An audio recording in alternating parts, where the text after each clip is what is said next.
Welcome to Climate Quickies, bite-sized nuggets of climate goodness from our TED experts in under 5 minutes. In this week's Climate Quickie, we hear from South African human rights and environmental activist Quickie.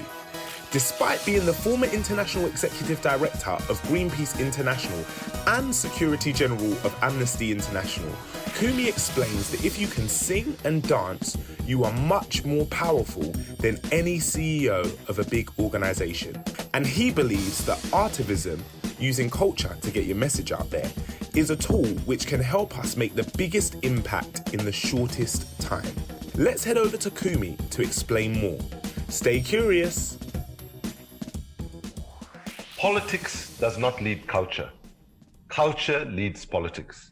And I'm sad to say that actually Steve Bannon and before him Karl Rove, the two right-wing ideological leaders of the strategists of the Republican Party, understood that much better than most progressives ever do, right? So that's why they were able to do micro-targeting, figure out certain cultural impulses and completely distort and contort it to get people to shift away from a semblance of decency to a position of hatred and vilification of others and so on. So I think a key problem for us moving forward is how do we get the truth out to the largest number of people in the shortest space of time that changes their attitudes quickly so that they can change their behaviors quickly, both in terms of what they do, in terms of the carbon footprint they leave, more importantly, in terms of how they use their power to resist the suicidal trajectory that humanity is on at the moment with regard to climate catastrophe. This is it's not something you hear often because I think we're so focused on the politics, right? We're so focused on the policy. The idea that culture is what drives the changes that we want. I guess I'm curious to know whether you think there are any examples of how maybe we have gotten it right, like whether you know what I mean. Like I agree. I think obviously Steve Bannon, Karl Rove, that whole group of individuals was able to weaponize that culture and identity. Do you see any examples of it being done effectively in the other way? And do we want to do it effectively the other way? Because it feels like then are we fighting a war of culture, and does that feel uncomfortable? Well, it depends how we define culture, obviously, right? And I'm using culture here with a small c that includes just the way people are in the world. You know, music, dance, song, how they interact with each other, all of that.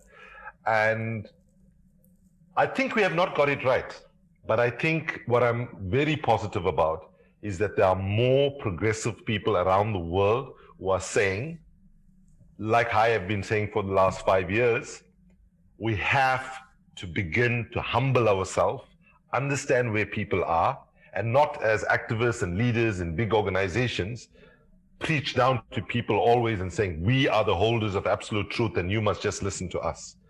Because I learned a wisdom from Asia when I was a very young activist here in South Africa I think I was 18, which said, go to the people, live with them, learn from them.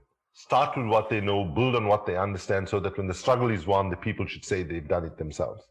And that's the challenge right now of activism, of whether in fact we can bring the worlds of arts and culture and the world of activism closer together. Now, I just want to be clear. I'm not talking about, as some activists would say, yeah, we need to get arts and culture to serve resistance.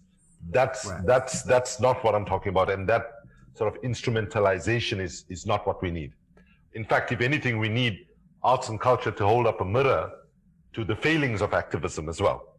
And what is happening is that we are seeing crops dying because the heat is too much and so on. So given all of that, what's the end result? The end result is we don't have water, we don't have food, we will be gone. The planet will still be, and the good news for everybody who's concerned about the planet is once we become extinct as a species, the forests will recover, the oceans will replenish, and so on. So let's understand the struggle to avert catastrophic climate change is nothing more and nothing less than protecting our children and their children's futures. And unless we can articulate that through cultural forms, through popular conversations, and so on, urgently, much better than we've been able to do it up to now, we will not be able to, in a very short time, say, to make the changes that we need. And that is why, for whoever's listening to this podcast, who plays a guitar, who sings a song, who writes poetry, who has the capability to communicate with people, who are not and can communicate with people in a language and the imagery that people understand, you need to understand you are much, much more powerful than a Kumi Naidu or the head of any big organization that does not know how to sing and dance properly. Thanks for listening to this Quickie. This episode was created by our usual superstar podcast team and supported by TEDx London's headline partner, City. Until next time, Stay curious.